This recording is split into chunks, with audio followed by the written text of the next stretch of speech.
Olá pessoal, na aula de hoje falaremos sobre o jQuery. Então o que é o jQuery? jQuery é uma biblioteca de funções JavaScript, desenvolvida para simplificar a manipulação de documentos HTML, tratar eventos, fazer animações e também interações com o servidor via Ajax. O Ajax será o assunto da última aula. Ele diminui a quantidade de código JavaScript, que daí, ao invés de você usar lá document.querySelector, querySelector, você usa basicamente um cifrão ali. Então a sintaxe é mais curta e é mais poderosa. Você consegue fazer muito mais coisas do que com o JavaScript puro. Então ele aumenta com isso a produtividade. Ele é a biblioteca JavaScript mais popular. E aqui está aqui o logo dele. Escreva menos e faça mais. Write less, do more. Tá?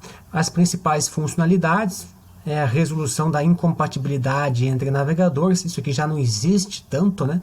Mas antigamente cada navegador implementava o JavaScript da sua forma.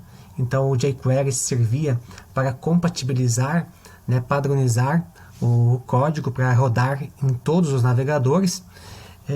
Fazer versões para cada navegador, redução de código, como já comentado, reutilização de código através de plugins. Então tem vários plugins de jQuery que já implementam uma funcionalidade comum a vários sites. Nós iremos ver nessa aula a funcionalidade de máscara em formulários, em inputs. Então isso aí pode ser considerado um plugin que evita que o desenvolvedor tenha que implementar todo o código, né? Então você reutiliza algo que alguém já implementou e inclui, estende essa biblioteca do jQuery, por isso que é chamado de plugin.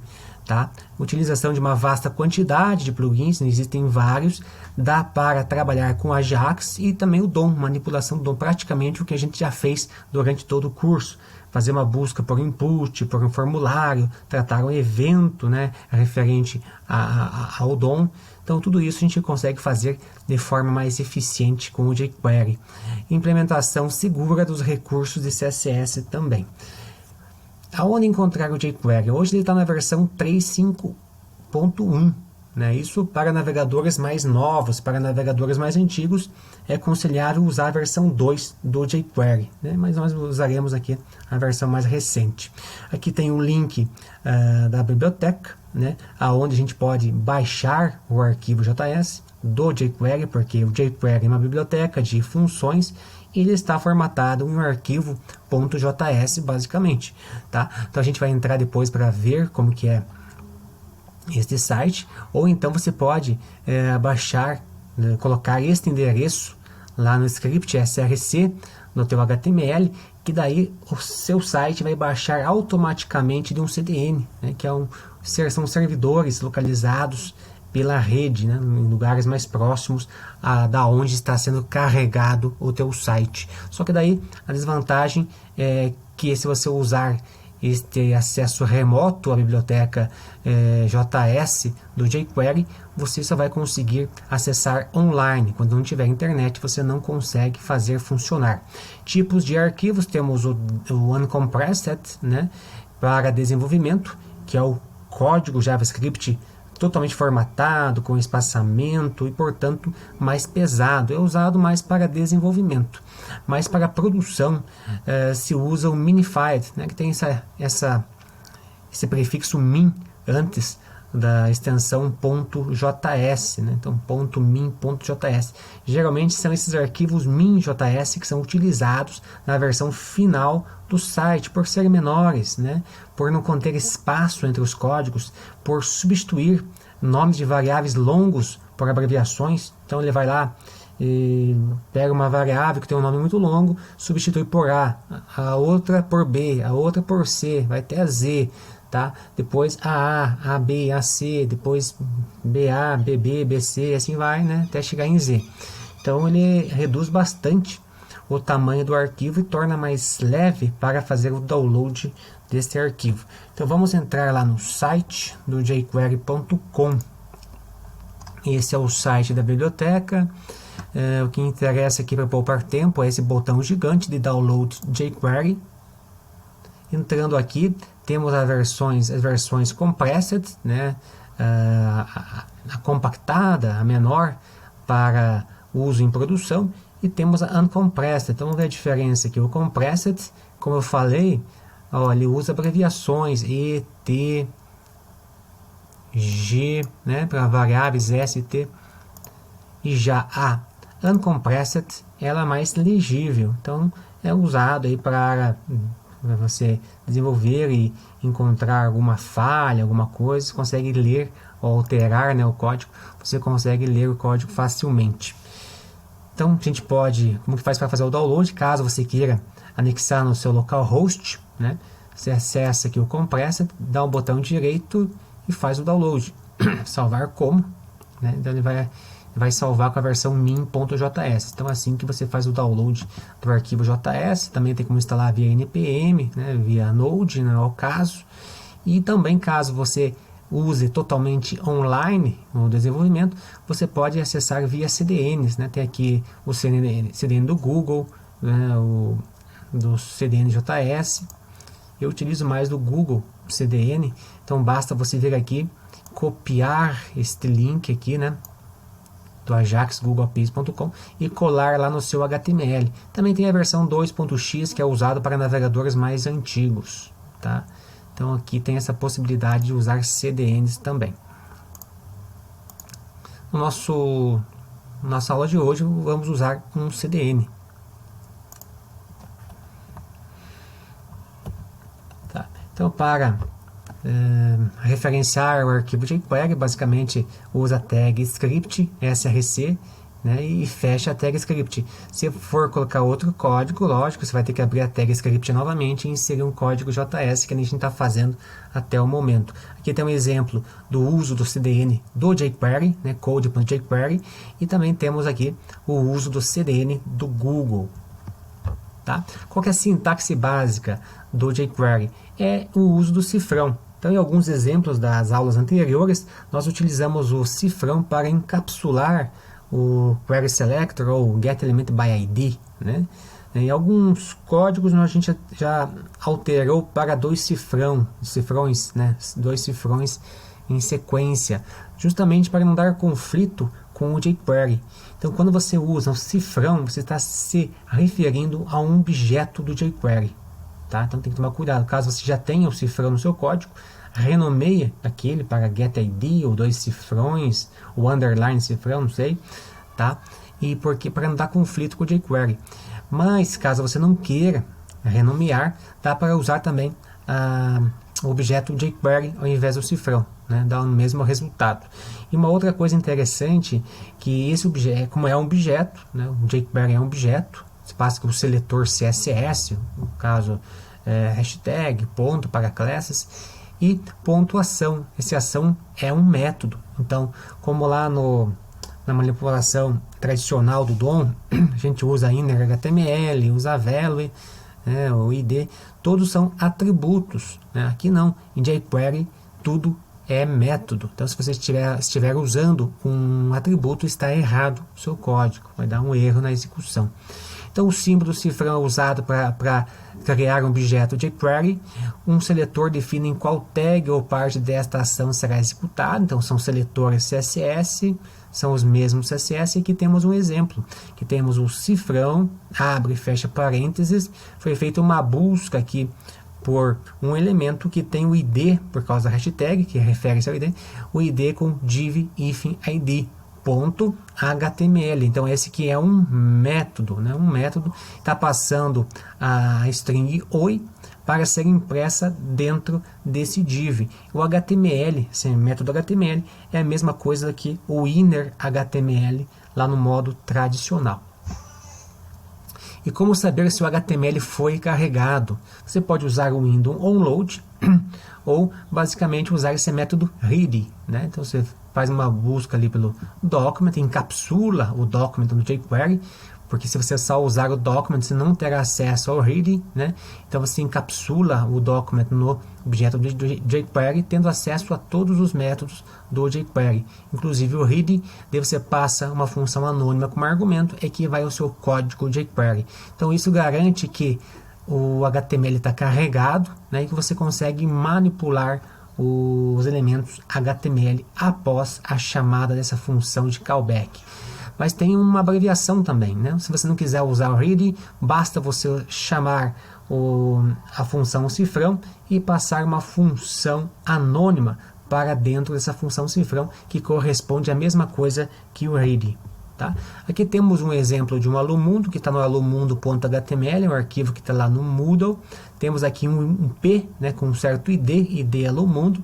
Temos aqui o acesso ao código jQuery, né, a referência ao código jQuery, que será feito download deste CDN. Está usando a versão 2.1 para ser compatível com versões antigas dos navegadores. E aqui por último, né, então foi fechada essa tag script, foi aberta uma nova para o nosso código JavaScript. Aqui foi feito um cifrão, passado a função anônima como argumento, correspondendo ao window.onload. Aqui um alert normal, aqui foi feito um seletor buscando pelo id.text. Então vai imprimir essa string hello mundo dentro desse P, né, via text. O text corresponde ao text content. Então temos o método HTML e temos também o método text. Text ele não vai imprimir, não vai interpretar código HTML, mas vai interpretar apenas como texto, né? Tudo é texto.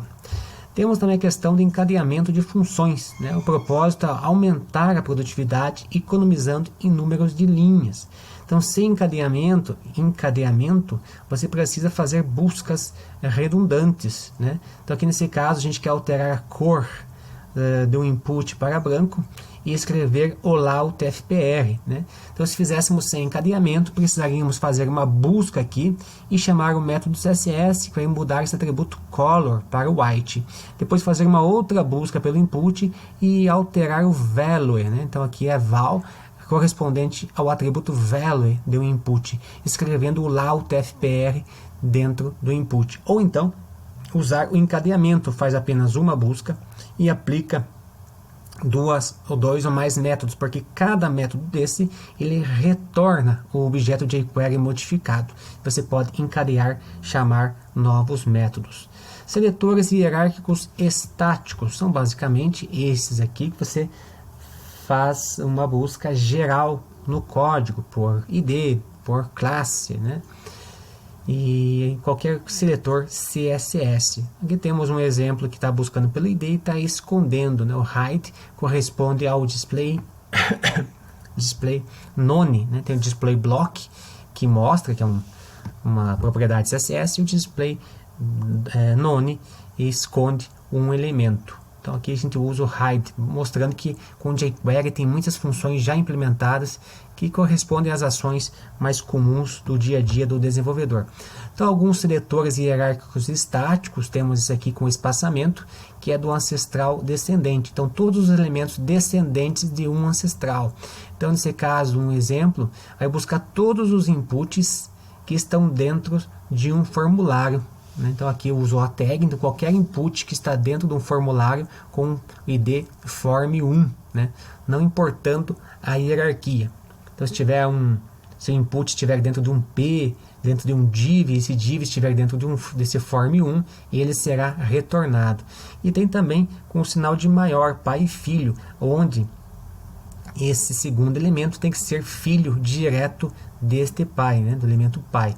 Nesse caso, ponto div1, então ele vai buscar um elemento com a classe div1 e vai buscar todos os p's que estão diretamente dentro desse div. Então não pode estar, CP não pode estar dentro, sei lá, de um outro elemento, né, de outro elemento qualquer lá, e aquele outro elemento dentro do div. E temos também o anterior mais próximo, né? Esse aqui ele faz a busca pelo irmão, né? Pelo elemento seguinte naquele nível de hierarquia. Então, nesse exemplo, temos uma classe div1 mais p. Então, ele vai buscar o div1, encontrou, e vai buscar no mesmo nível onde está o div1 se existe um elemento P ou mais de um elemento P irmão. Então ele retorna mais de um elemento. Então o primeiro elemento P que se encontra imediatamente após o elemento com classe div1, tá?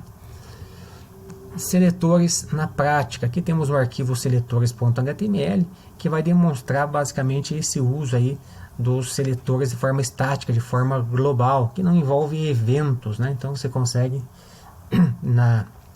no início da sua aplicação ou sem tomar nenhum elemento como base, fazer uma busca geral no documento. Tá? Aqui nesse exemplo temos uma busca pelo H2, que vai mudar apenas uma margem com CSS.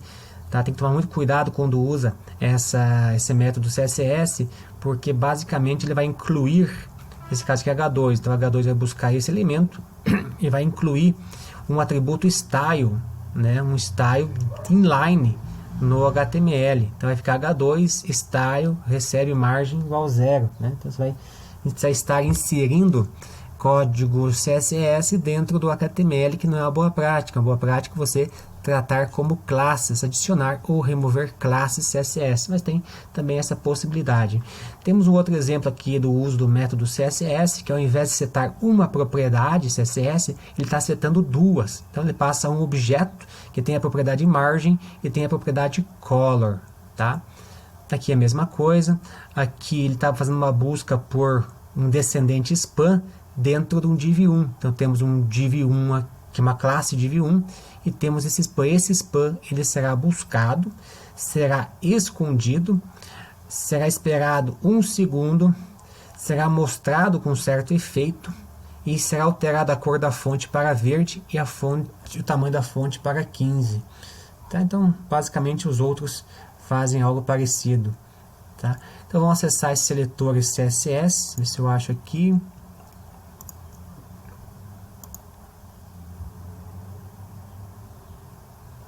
Então veja que ele pintou todos os P's de azul.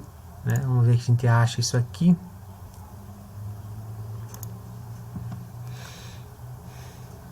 Ó, então todos os P's foram pintados de azul, né? Color blue. E que eu falei para vocês, a gente dá um F inspecionar aqui. Deixa eu inspecionar este aqui, que é um P. Ó, veja que foi setado o atributo style, né? E essas propriedades aí como propriedades inline do HTML. Então, sendo isso uma boa prática. Beleza? Então, a gente viu esse exemplo aqui do spam, que esse spam será escondido e será apresentado. Então, spam filho direto de div1.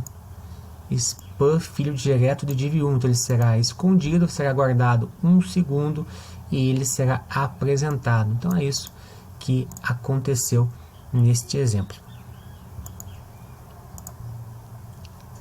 Eventos.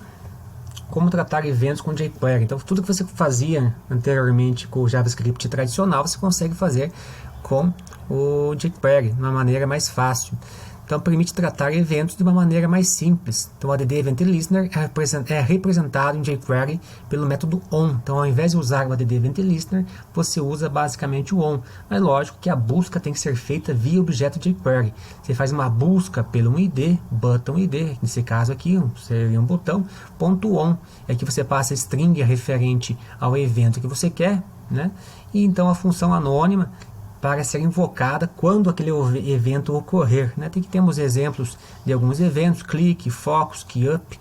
Então lá no modo tradicional do JavaScript nós tínhamos onClick, né? Um atributo. Aqui temos click, temos focus, temos keyup, ou temos também apenas o on, que corresponde ao ADD Event Listener. Então tem essa forma de tratar um evento de clique e tem essa outra segunda forma, que ao invés de usar on, você usa já o método com o próprio nome do evento, nesse caso clique. Aqui num exemplo bem simples, temos nosso HTML com alguns CSS, temos um spam, né, que tem o ID link, e temos um div com ID conteúdo. Então faz uma busca por este ID link, quando alguém clicar naquele spam, esta função será invocada, que fará uma busca pelo div, vai esconder com certo efeito, vai aguardar um segundo e vai ser apresentado novamente com um certo efeito. Então isso aqui está no eventos.html. Eventos.html. Se eu clicar aqui,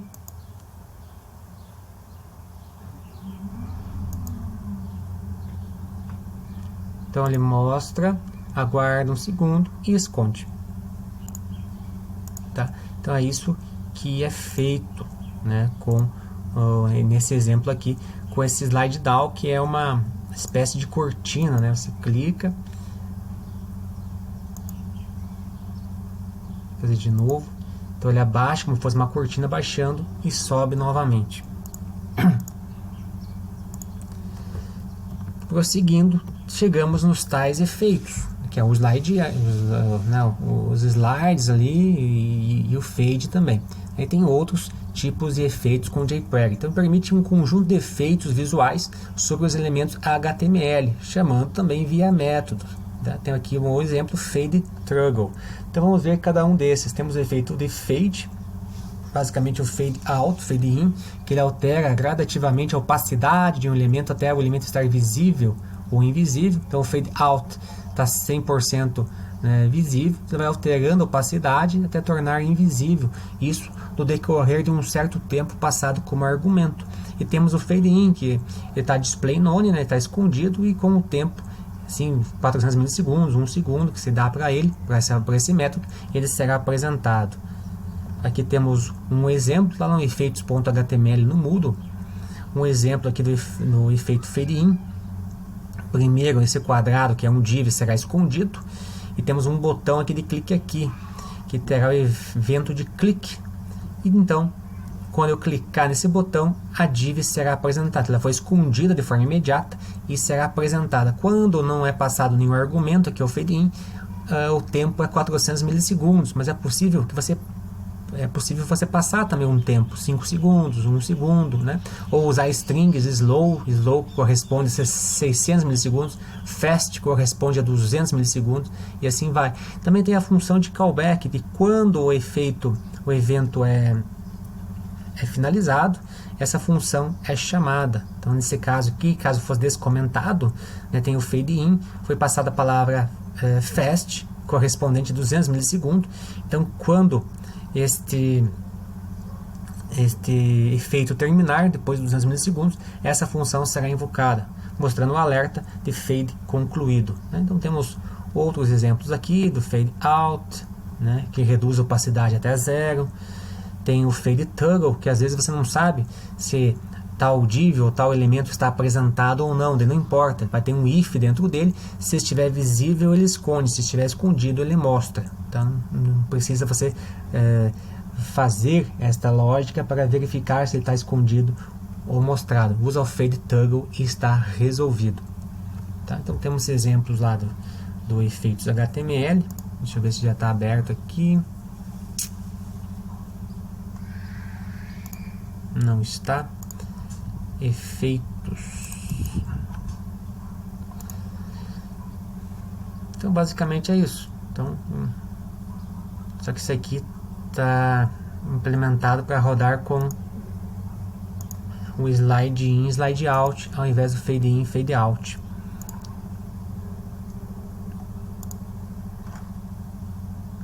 Está com o slide down. Vamos usar aqui o efeito toggle.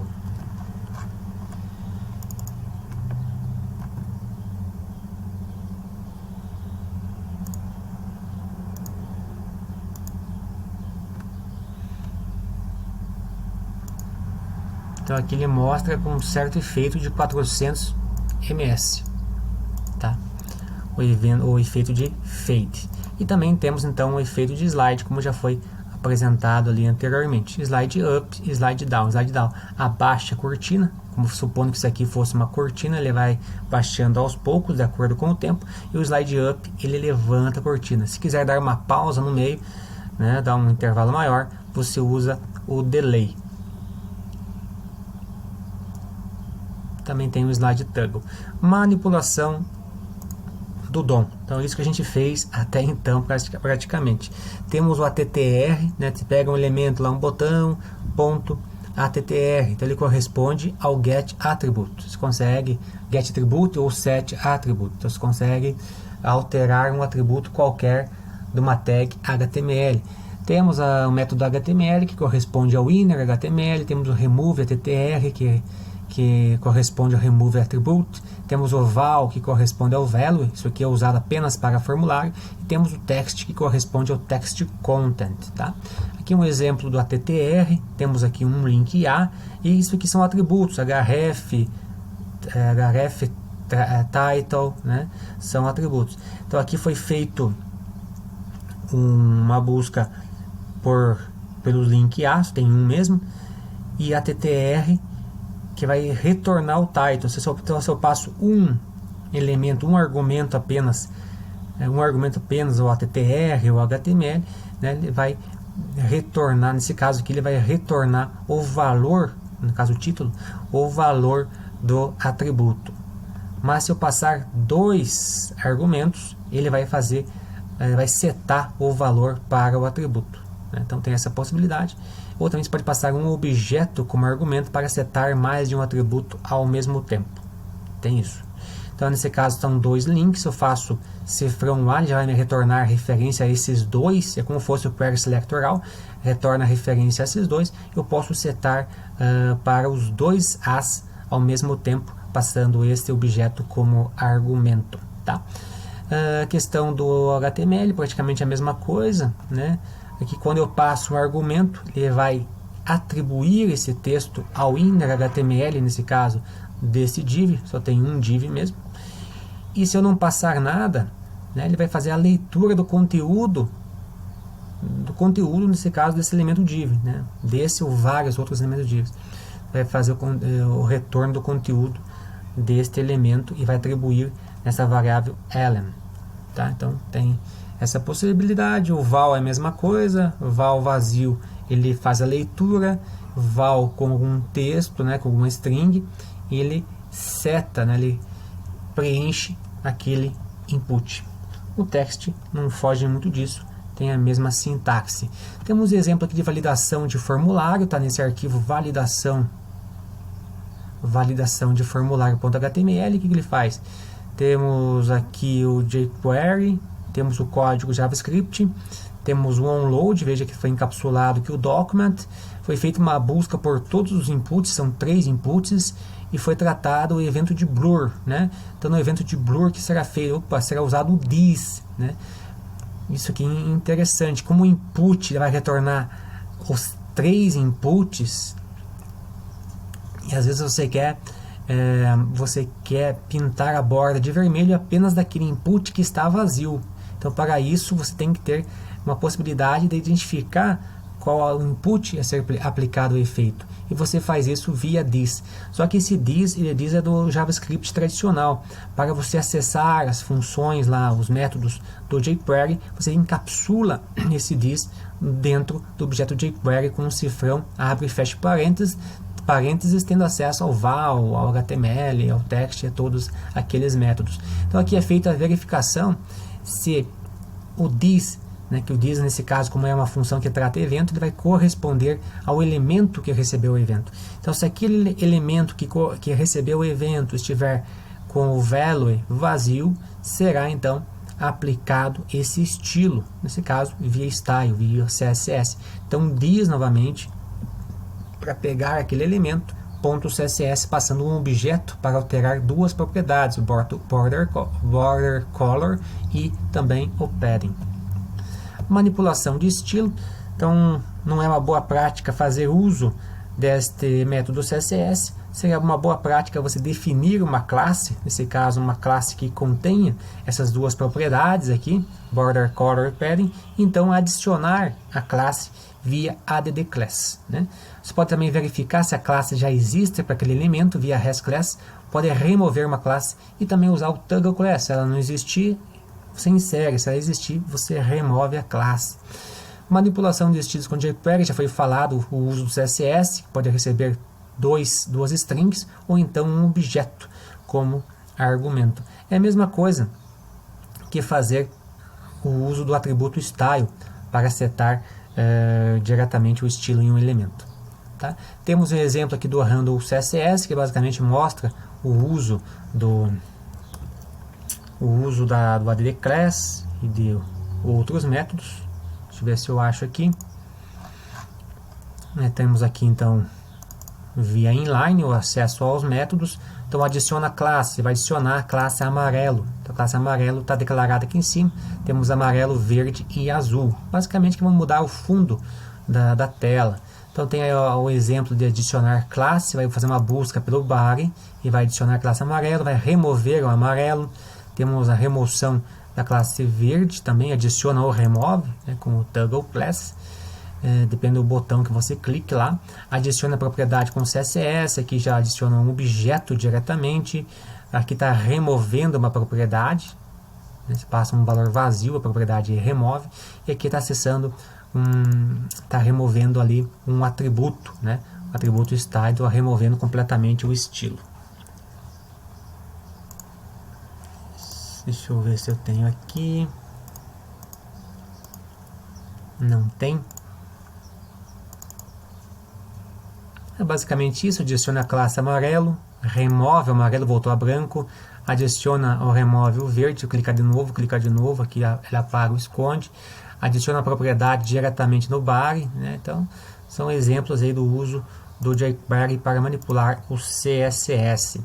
Também temos os seletores hierárquicos dinâmicos. Temos os estáticos, que fazem uma busca geral por certos elementos, e temos os dinâmicos, que fazem uma busca a partir de um elemento. Então, vamos considerar um elemento que recebeu um evento. Então, você tem ali o this. Tá? Você quer buscar um elemento filho a partir daquele this, né? Que quando você implementou aquela página com o JavaScript, você não imaginava que ele iria clicar naquele objeto. Então, quando ele clicou, dinamicamente você consegue fazer buscas, né? Buscas por outros elementos via esses seletores dinâmicos, que são disponíveis a partir de métodos, né? Então temos aqui o find, que vai procurar elementos descendentes, diretos ou indiretos, a partir do elemento seletor.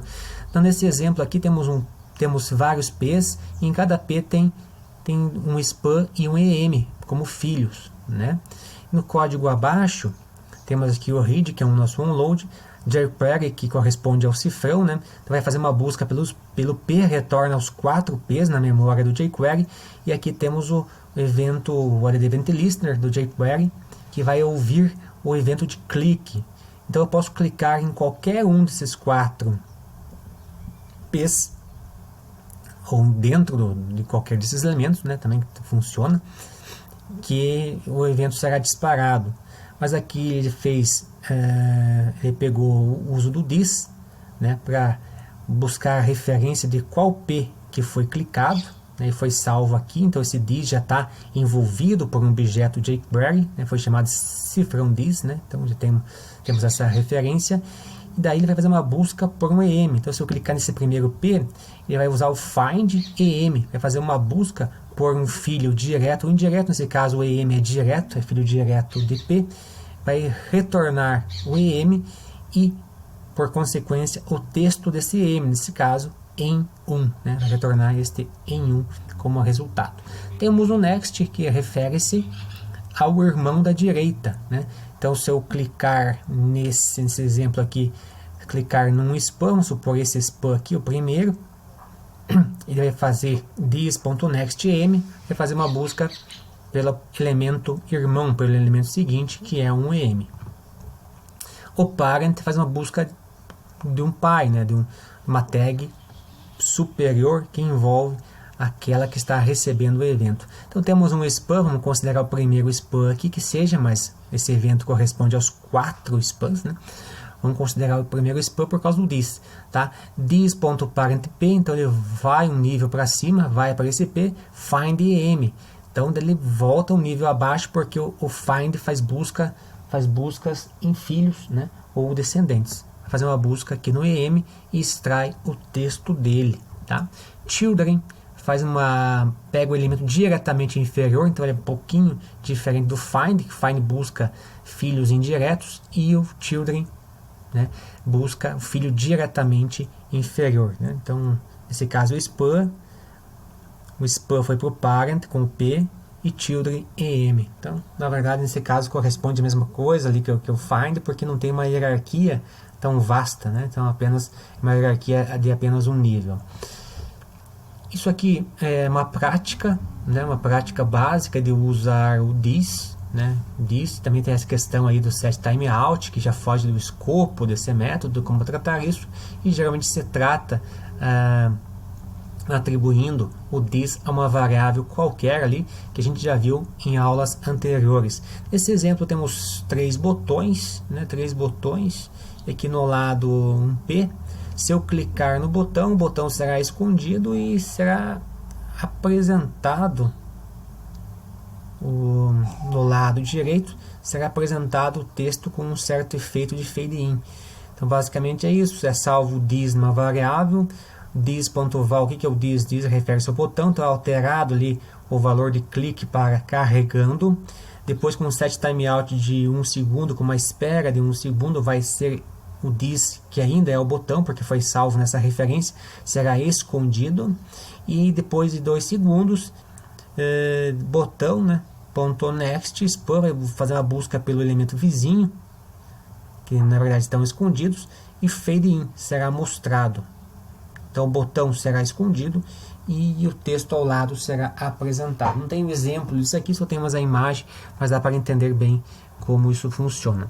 Temos também o it, né, que a gente já viu até para percorrimento de vetor, mas só pode ser usado em jQuery para percorrer os elementos de um HTML. Então, se tiver lá um UL com vários LIs, pode fazer a busca pelo L, usar o it para extrair cada LI.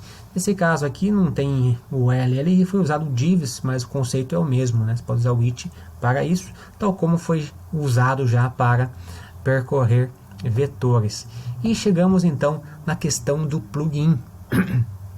Aqui temos um exemplo do jQuery Mask Plugin, né? Então, para inserir máscaras para CEP, CPF, tá? em inputs de formulários. Como que faz para usar? Você tem que entrar nesse site, baixar o arquivo JS correspondente ao plugin e incluir esse arquivo no seu HTML, logo depois do jQuery. Então a ordem é importante, primeiro vai o jQuery, depois o plugin que vai fazer uso do jQuery, tá?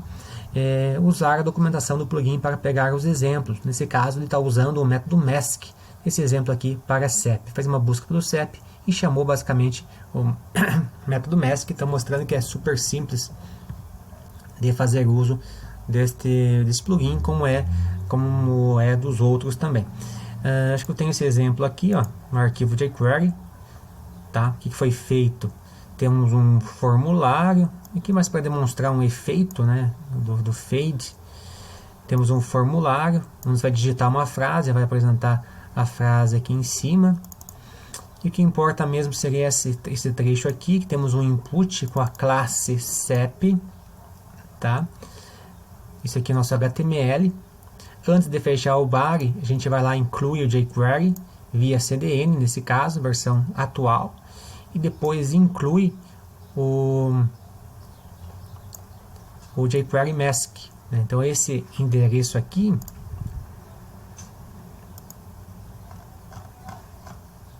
ele foi pego daqui, jQuery Mask Plugin, que é aquele link que está nos slides, né? Então temos aqui alguns exemplos de data, de hora, né?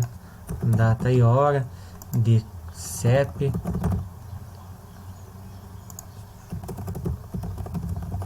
tá? E assim por diante. Então tem telefone também, CPF e assim vai, né? Temos vários exemplos aqui de máscaras, né? Voltando ao nosso exemplo, a gente usou o CEP.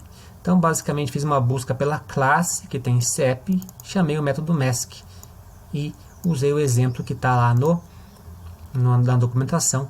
São 5 zeros, um if e mais 3 zeros, né? Então basicamente é isso. Aqui outro trecho HTML que mostra o uso do val, do CSS para mudar as cores, do uso encadeado aqui desses métodos CSS, mas eu acho que está tranquilo isso tudo aqui.